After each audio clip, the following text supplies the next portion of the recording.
Hello everyone, welcome to From Nowhere to Nothing, Ontological Oxymorons.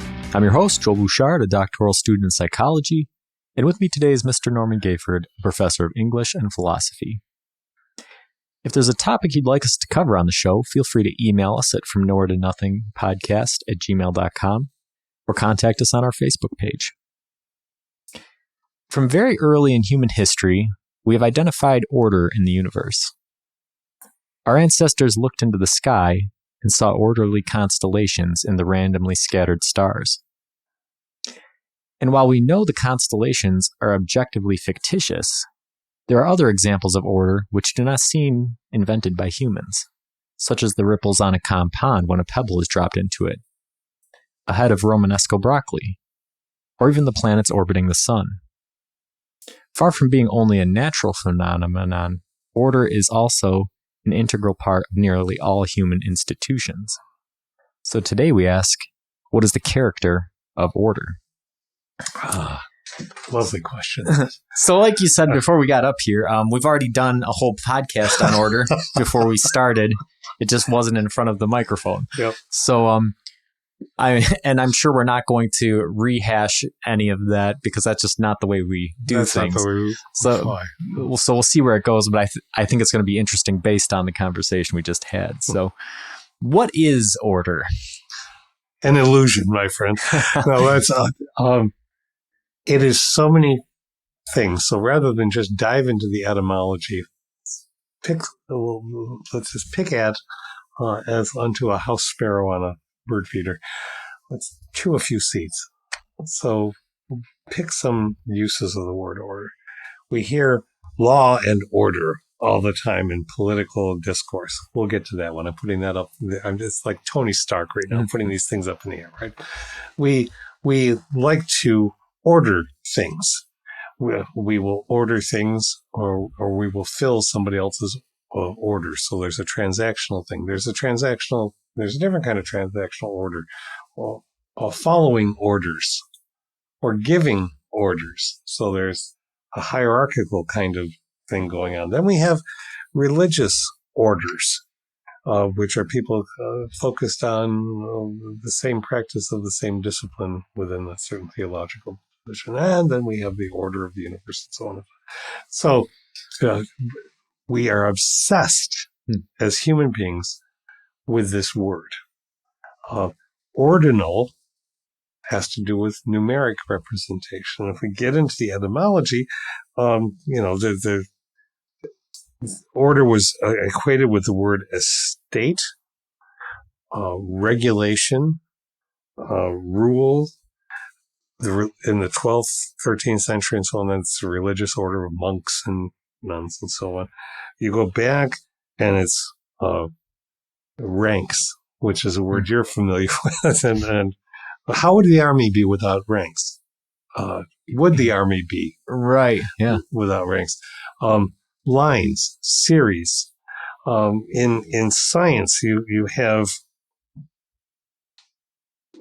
orders of being and hierarchical representations, kingdom, phylum, and so on.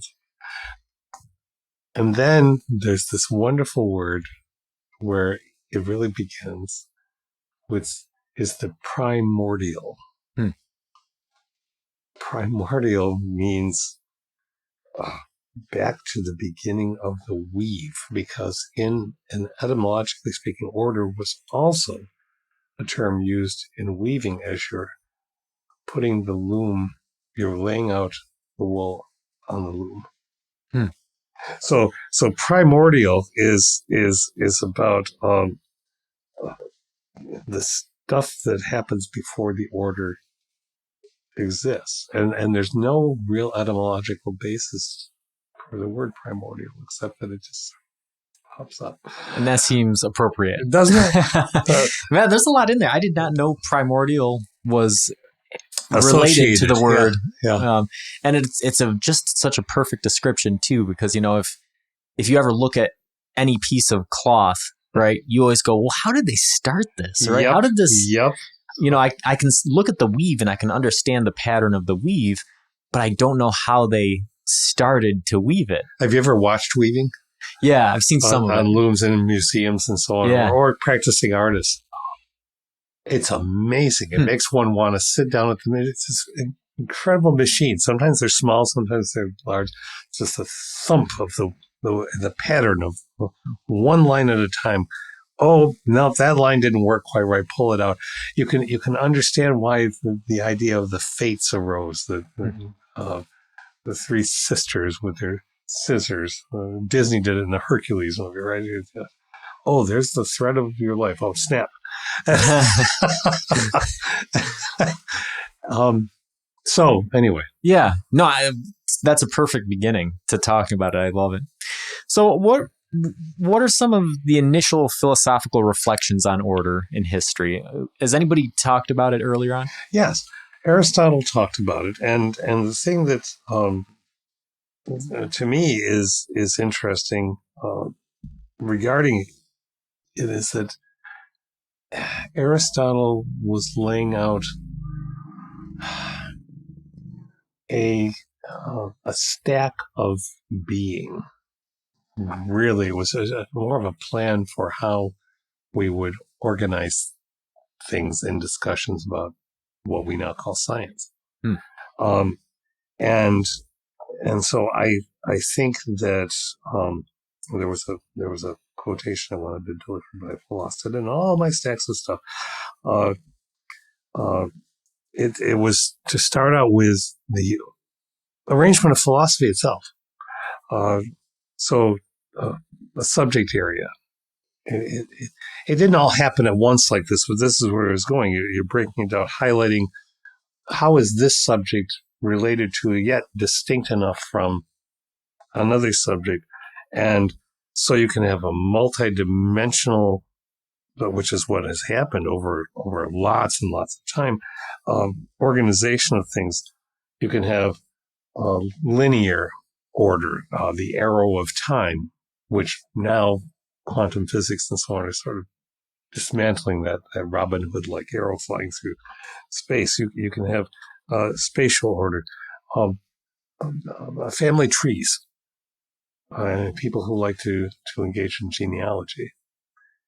It's an attempt to put order on the chaos of one's family, and yet very few people could ever trace everybody. They're always lost branches, right? Well, if you've ever had trees or tended trees or been around trees, you know there are lost branches all the time. Wind comes along, breaks a branch down, and comes snap. The tree grows differently because of that, and so does the family tree. Oh, suddenly you find something that wasn't. But are we sure about that? No, we've got to check our information. So that's all of it. We were talking before. This is one thing that we were talking beforehand that comes to mind. This idea of maybe not. It's a line, comedy about Shakespeare plays that tries to reflect Hamlet's existential quandary, to be or not to be, and the players have audience shout, maybe not, maybe. It's all goofy and it's fun, but then you think about it every single time. Well, will this limb fall? A limb falls off a tree, it lands on another branch, it sort of straddles the branch. You look up, it's a pretty heavy limb, but I don't have a ladder that's going to get up there. Is that going to fall off on me? Maybe, but it's a pretty heavy wind blowing. It's just sort of twisting around. I guess I won't worry about it. And I've got a few of those around where the property on which I live in there. And one tries to steward these things, but then you forget them. Sometime one of those branches is going to fall down and whack me in the noggin. I have a Muslim friend from way back in the past who would say, and you're supposed to say thank you when that happens, because it's God reminding you to pay attention. I think it's the universe telling you things happen, because no matter how much we try to put order on things, chaos reigns. Yeah, and I think that is sort of exemplified by these scientific categorizations, right? And the wanderings I just did. It doesn't matter how much you try to categorize or isolate different scientific orders of things, there tends to always be overlap, right? If where you think of the examples that Aristotle was thinking about, plants or animals or stuff, you can trace it back until there comes a point where you go, well, is this a plant or an animal? And you throw it into one category or the other, but really it's almost just sort of a you know, you get down to the a moss or a fungi or something, and you go, well, man, we're really splitting hairs here, like, and that kind of reveals the illusion of order in the fact that there comes some points with the categorization where it breaks down. Order is certainly, there is. And order is certainly helpful. I shouldn't even say certainly. Order seems to be helpful. Order is absolutely vital in architecture. You can build incredibly compelling structures that don't look like they should stand, but they stand because there's an order to the foundational basis of how those materials are put together. Law and order. I get tired of that phrase because law first, and that's not because it's the TV series that just goes on endlessly. It's because it's an attempt to fool people, as far as I'm concerned. And I don't say that glibly, but it's an attempt to give people the notion that there is a harmonious, unchanging state of being, wherein if everyone just adhered to it, there'd be nothing but peace, as if it's outside of us. Mm-hmm. But law is developed by human beings, and it changes, and it's micromanaged, and it's adjusted to where dominant groups of people in any culture say this is what the law should be. And then to support themselves, they go back to sacred texts and say, look at this. This is the word of God. Therefore, this must be the law. And again, never, ever, I'm not bashing practitioners of religion, people of faith. But for me, as one thinking human being who says, well, pretty much we told the stories, we made the books. If the word of God is the word of God, it is heard in somebody's mind, then everyone's asked to accept that is the word of God. There's a fundamental faith right at the beginning that has to happen. Where anybody says something in any other book, well, no, that's blasphemous because God didn't say that. And you can't help but being a sort of a tricksterous person saying, how do you know that? Yeah. How do you know what God says and what God says? What if I'm out everyone talks about nature being, so often people still, I've got to get out into nature. We're in nature all the time. We modify it, we block it, nature, you can't, we wreck it, we are wrecking it, we are still trying to steward it, we're doing all those things at the same time counterproductively. But it's a constant wrestling with, okay, what should the order be now? What can the law be now? Yeah, and it's interesting, right? Because if if you're deciding what God did and didn't say, then is it God that's saying it, right? Yeah, that's kind of the question. Right. And I, as far as the political part of it, I just finished reading Machiavelli's The Prince for the first time. So, isn't that an amazing piece of work? Yeah, and so Machiavellian has such a pejorative use to it. And curiosity finally got the better of me. I go, well, I got to read this thing because I'm curious. And I was a little bit surprised because I'd say probably 85% of the book is really just sound governing principles. Mm-hmm.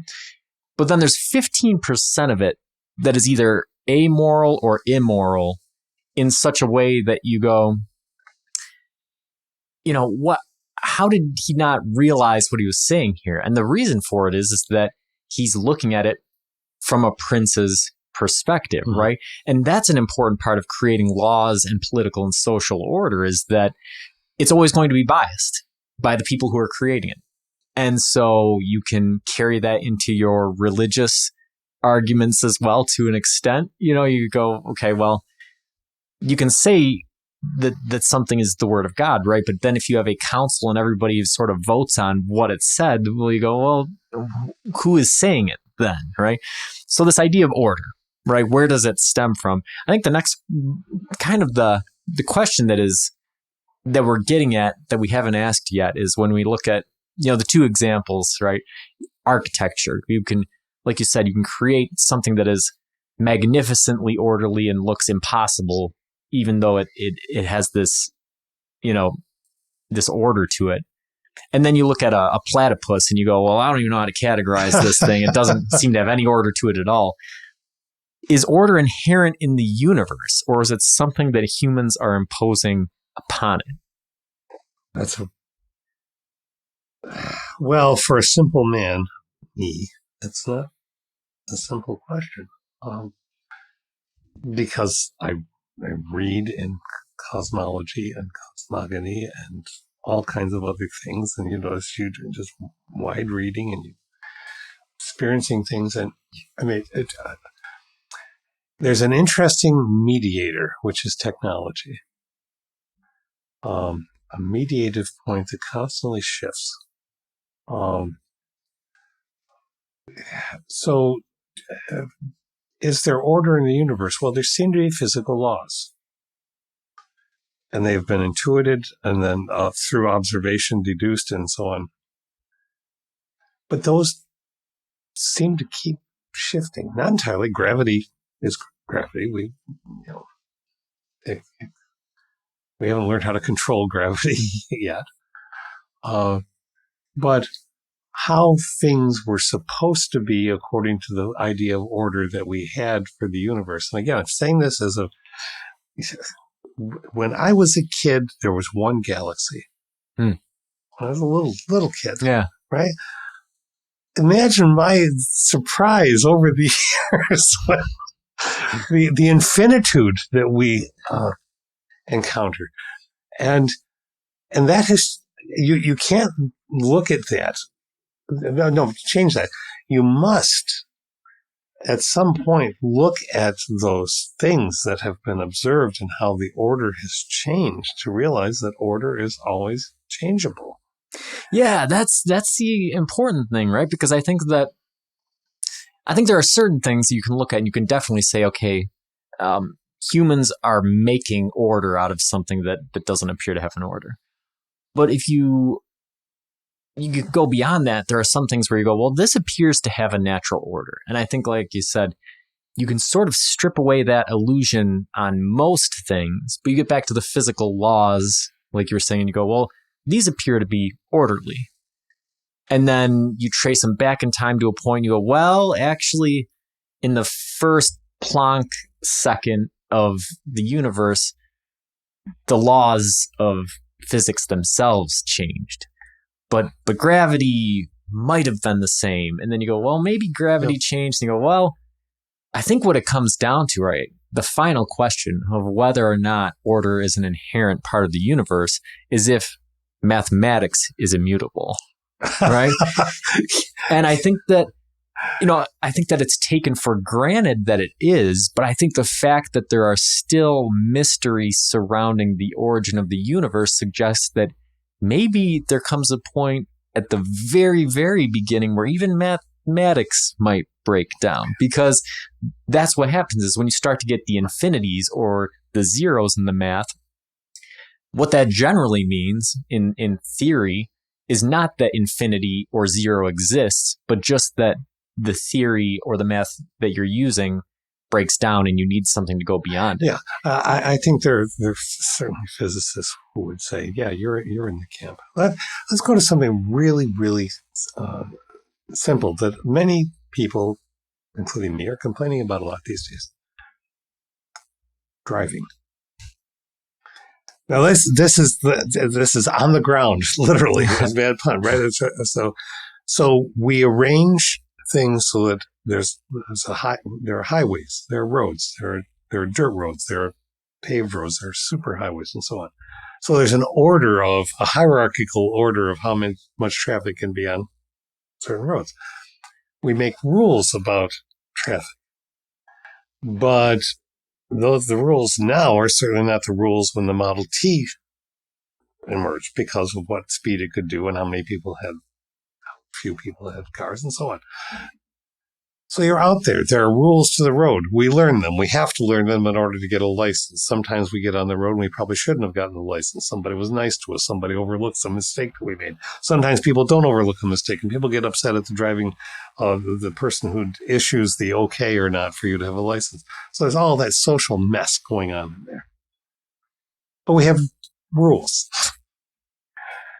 And then we get out on the road and realize, first, not everyone follows the rules. None of us follow the rules exactly all the time. Every one of us could get a ticket multiple times during the day for mistakes that we make on the highway. We get lucky if we don't, or we have a certain group and we don't get targeted as much as other groups do. So that's all chaos on the order of the highway. There's a speed limit. Well, okay, it's a limit, but it doesn't limit a whole lot of people who say, no, I can go faster than that. I can go out around you, dive in front of you on a lane, go back out into the next lane, weave around, and cause the potential chaos of loss of lives.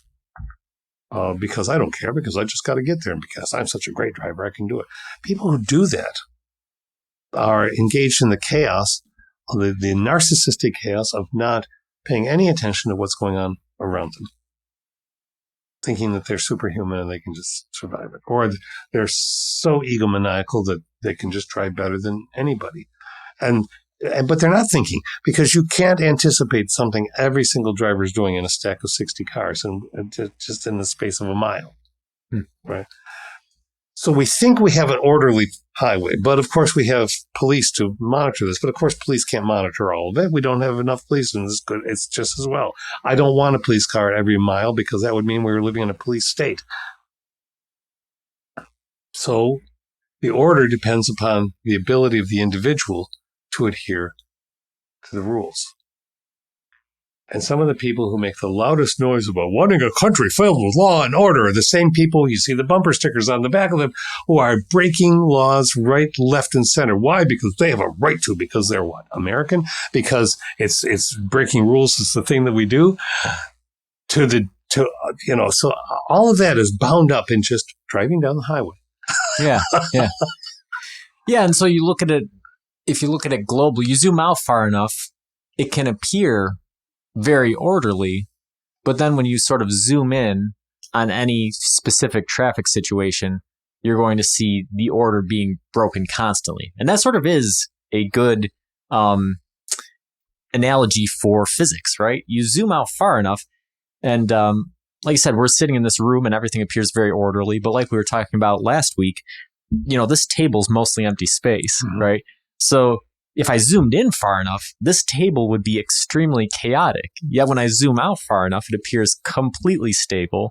It was built by my, grandparents 60 years ago. It's remained the same ever since. There's changes here and there, but the table itself has remained sturdy. But all of the electrons and protons and quarks and everything that make it up are completely chaotic, right? So this idea of, is order inherent in the universe, or is it something humans impose upon it? I lean towards it being something that is imposed upon it by the human sensory phenomenological I hold perspective. that with you, Because yes. I think that if there was a way to demonstrate that mathematics were completely immutable, then there might be, I think that even then mathematics is an abstract concept versus a concrete, well, that's its own argument, right? Is mathematics a concrete part of reality, or is it just an abstract symbolic representation? Yep. But that complicates the question. So now I'm going to ask you a very complicated question, and I can rephrase it if you need to. But does the concept of order lack any meaning if it's divorced from the idiosyncratic criteria from which a philosopher starts? So, can any general criteria suffice to describe what order is? Or is it completely based on the situation in which you find yourself or which you're reasoning from? I think it's closer to being based on the context. If you're talking about an order in nature, and there are those who are saying there aren't simple orders in nature, that the Linnaean model distorted maybe even intentionally, but certainly unintentionally to some extent, distorted because it overlaid political and social viewpoints about male and female onto the system. So, but if you talk about the order on a highway, you're talking about different than order on what's of speciation and of the kingdom phylum and so on. So that's contextual. And the order that is inherent in the gravitational, well, not inherent. I say we use these terms as if we're sure, that once seemed to be how a galaxy was supposed to work. Well, just the phrase "supposed to" is based on what? It's based on observation of other galaxies. Yeah, it comes. What keeps popping into my head is that word primordial, right? The beginning of the loom. We don't bother to examine the beginning of the loom. We just presuppose what it was like based off of the weave in many cases. And we mentioned the origins. Did a smattering of origin stories last week, right? But in the beginning of whatever the beginning was, in creation stories, I think the essence is that something, whether prime being, whether I am that I am, whether Yahweh, whether Great Spirit, whatever, endless names. There was a science fiction story called The 9 Billion Names of God, and Arthur C. Clarke, and a machine was set to recite all of them, find all the names. And once all the names had been spoken, then the universe would end. Okay, so maybe we shouldn't speak all the names. You're not allowed to speak some of the names. But the point is, it's something of darkness, a void, smoky indistinctness. Choose your vision. But it existed, but then something emerged that said, no, I'm separating this from that. I'm separating the waters from the land. I'm separating darkness and creating light to mediate the darkness. And, people speak about God being unchanging and always there and everything. Well, the very beginning of the story belies that for me. Yeah. Because otherwise there wouldn't be a story. Right. But God decided to do something. That's changingness. Yeah. and so order, let's say a supernatural being creates an order. It's an order that is of that supernatural being. We'll go that far. I'm saying what if, okay? But it's not our order because we are not supernatural beings. And if we're part of the thing that the supernatural being created, and we aren't the supernatural being, and we can't possibly perceive everything in supernatural, we can't see the order. Now, there are people who say you're not supposed to see the order. You're supposed to just take it on faith. There are people who say you don't ask the questions. You just live. But many of us can't do that. Yeah. Yeah.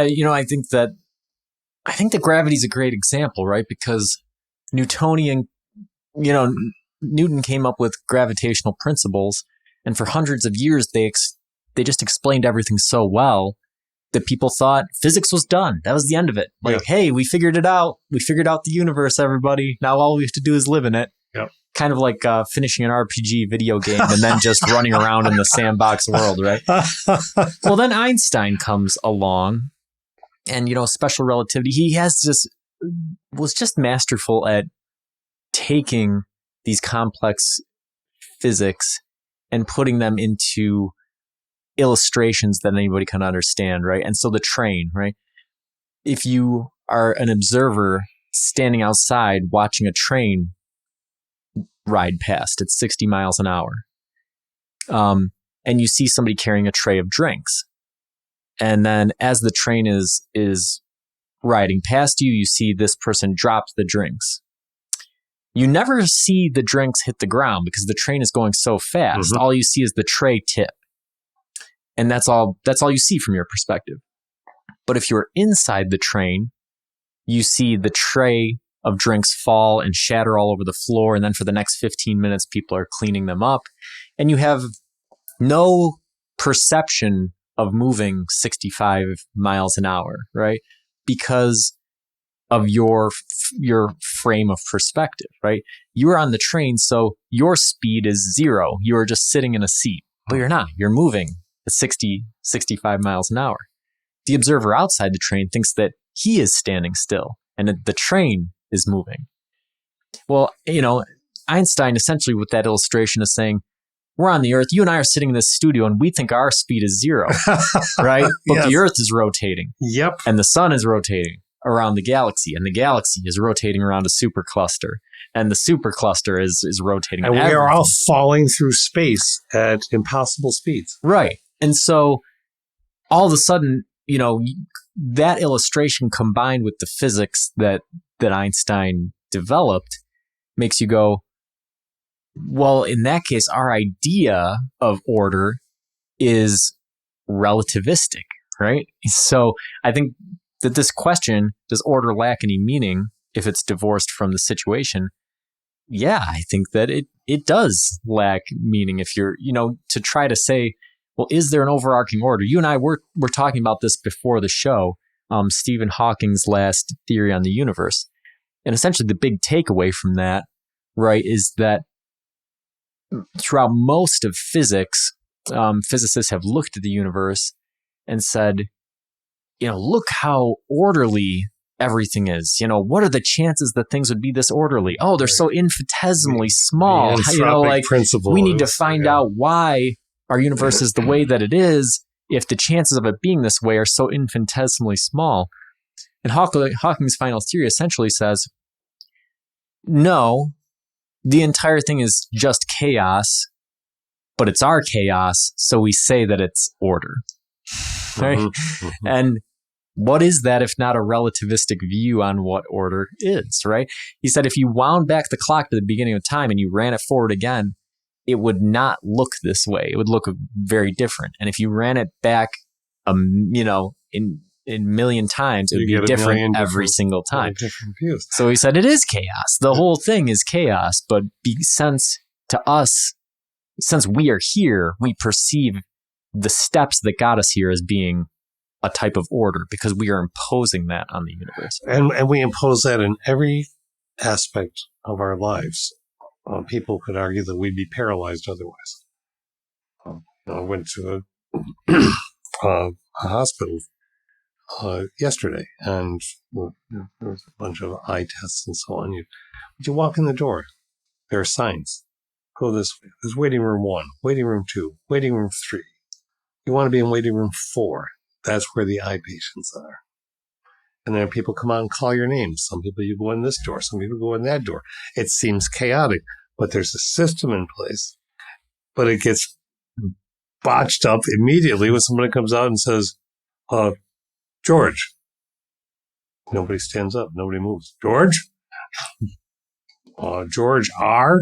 Because I'm thinking, because maybe there's more than one George. Nobody's moving. The person orderly, right? The orderly shrugs shoulders and goes back to a desk, comes back and says the next name. Then a few minutes later, somebody else comes out and says that. And the person's walking in and says, what? George, what? Come in. Well, that's never happened to me before. The guy said, I've just walked into the waiting room. Come in now. And then people say, well, why does he get to go in? Because we've been sitting here for a long time. So there's a chaos. Yeah. An utter human chaos. I'm upset. I don't want to. How come I can't go in? And somebody goes up and talks to the orderly and says, why didn't my appointment happen to you? Your doctor is giving you different tests than the person. And yeah, we've talked about this in the past in relation to physics and evolution and that sort of thing, which is that it's the the sort of obfuscated view that order is born out of complexity. And that's not the case, right? Order and complexity are separate concepts that sometimes interrelate, but not always, right? And it's very evident in situations like you just mentioned, because you can have a hospital, and the bigger the hospital, the more complex, 4 waiting rooms, right? Oh, wow. It's very complex, but it seems to be orderly until, like you said, George is in waiting room 2 instead of 4 or something like that. I remember a comedian, Mitch Hedberg, he had a joke. You go to a restaurant and they say, Dufresne, party of 2. And then if they don't show up, they just move on to the next one. Bush, party of 4. Well, what about the Dufresnes? They're probably in somebody's trunk and they're hungry. Bush, party of 4. Party of 4. You get to find the Dufresnes, then you get to eat. And on a darker side, you think some of the most horrifying works I've ever read are from Franz Kafka, right? Mm-hmm. Where most of his books revolve around this idea of order, complete order, imposed in such a way that nothing ever happens. The trial, right? The castle, where you start out with a normal guy who's trying to do a normal thing, and then just gets lost in this bureaucratic machinery that's so complex, and that the thing about complexity is the more complex something is, the smaller the thing is that you need to gum up the entire system, right? Scotty in Star Trek, in one of the movies, Jimmy Doohan, he has this marvelous line. He sabotages the engine on a newer starship because it's so that it can't catch the Enterprise, because the Enterprise is being stolen by Kirk and company for various reasons. But when the bigger starship's starting to chase him and it just breaks down, Scotty has three small pieces of equipment in his hand, and he pops them into Captain Kirk's hand and says, the more they complicate the plumbing, the easier it is to stop up the drain. Yeah. And that's what you just said, basically. Yeah.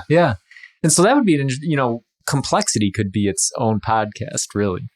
But, I think that's the important thing when we're looking at the big picture, whether it's, the origins of the universe or the origins of life or these sorts of things.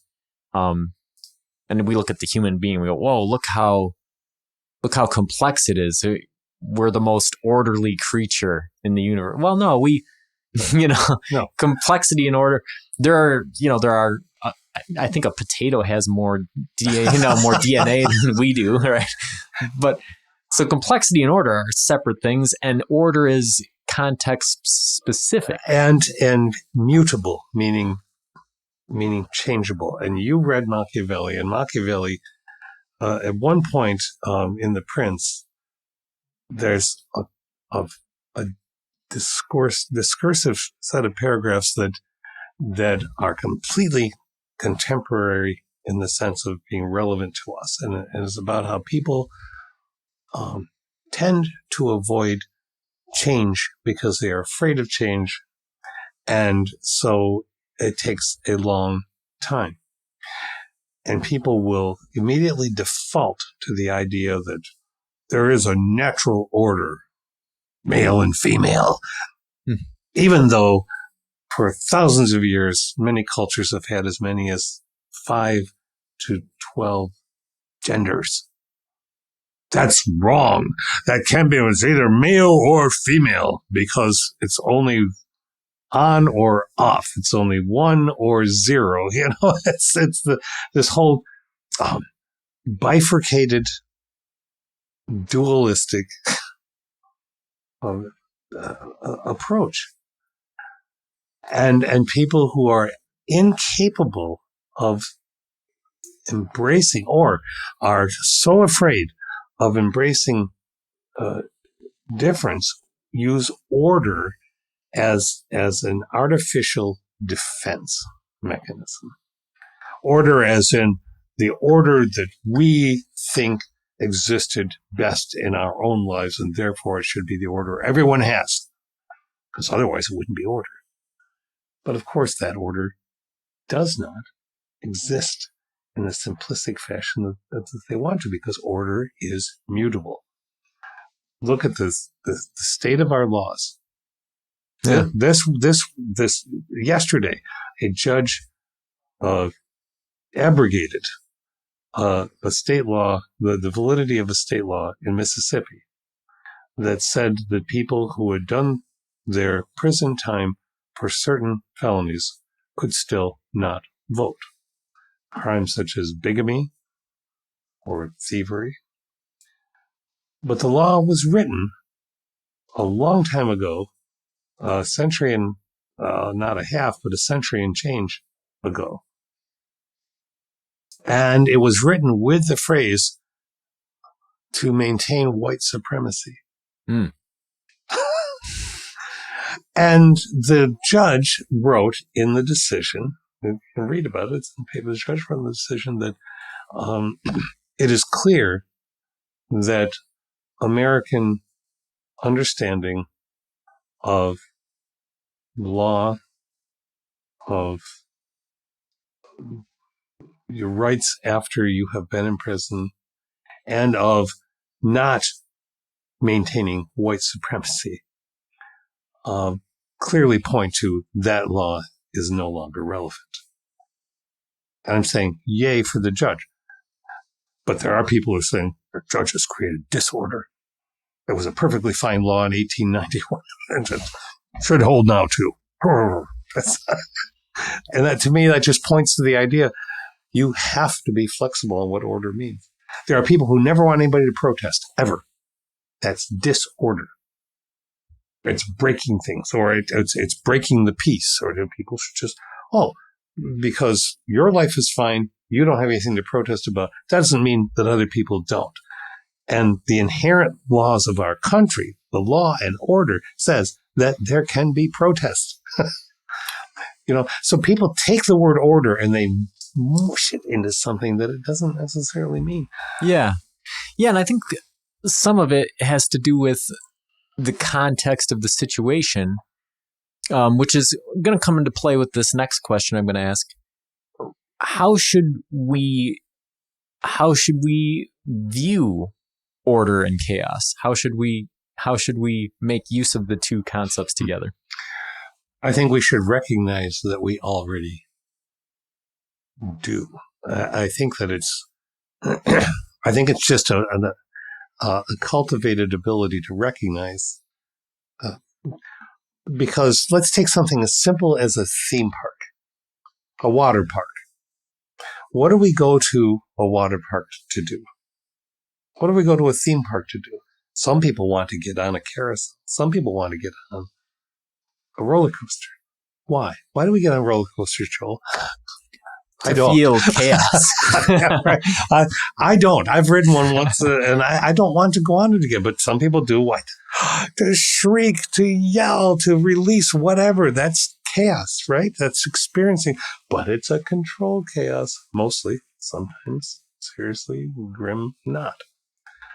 You are essentially inviting chaos. And therefore, you are essentially taking a risk of statistically controlled, statistically probably safe risk nonetheless. And so there's that maybe not going on in the universe. Maybe the roller coaster breaks down. Maybe the roller coaster stops and I'm dangling upside down, as some people were recently for a few hours, upside down until they could be rescued.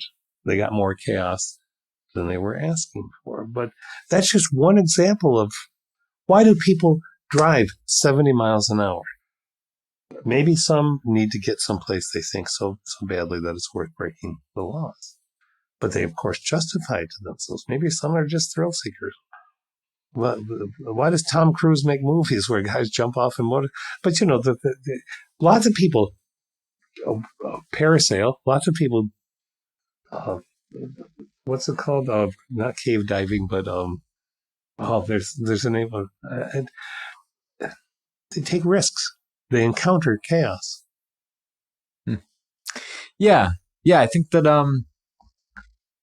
they have the order of the parachute on their back, but they're still challenging the universe. Yeah, I think this idea of order and chaos, right? I think that there's this a sliding scale, the risk versus reward, or the chances, right? I just watched Oppenheimer in the movie theater, and they're about to do the atomic bomb test in New Mexico for the first time.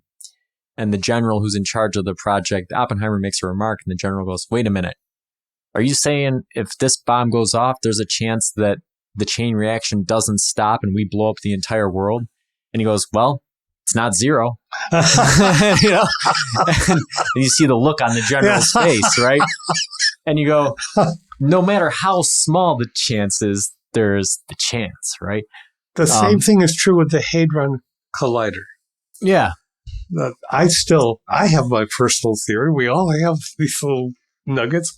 Mine is that when the Hadron Collider was fired up around 2015,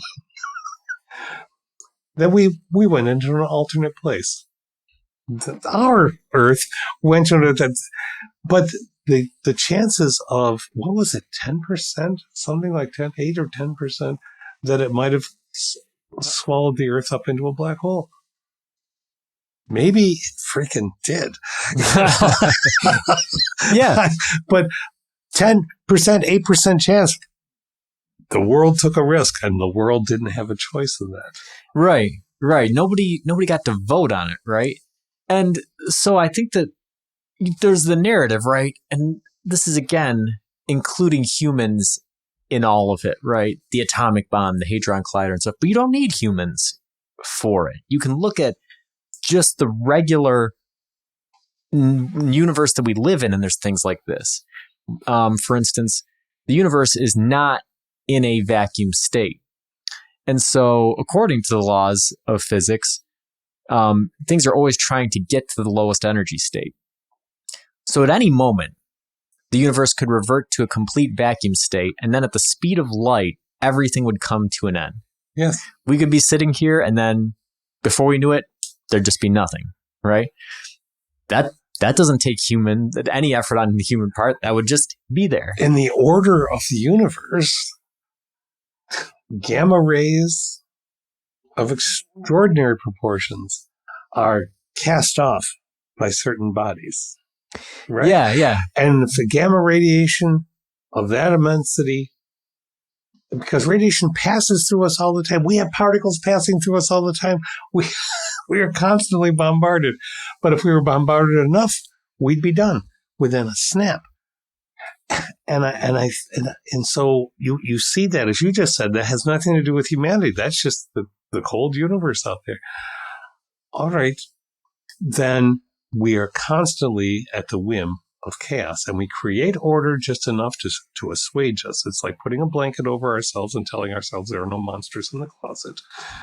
Yeah, but there are. Yeah, just like the example that you used earlier. It happened to me yesterday. Me and Amanda were on our way to get groceries, and in the other lane, there was a semi coming. And then the driver behind the semi had been tailgating the semi far too close to him. And so as a result, I don't think he could see anything else, but he decided he was sick of following the semi, so he pulled out to pass him directly into our lane. And there was a moment where I thought it was going to be inevitable we were getting in a head-on accident. And it was a 55 mile an hour zone, so, there's a very good chance you're dead at that point. Mm-hmm. And you go, well, what happened? I followed all the rules. The rules exist. The order exists. I followed the rules. I fell into order. And this chaotic thing happened, right? Mm-hmm. But that's the whole point of this podcast, right? That what we've been talking about is that this entire idea of order is illusory.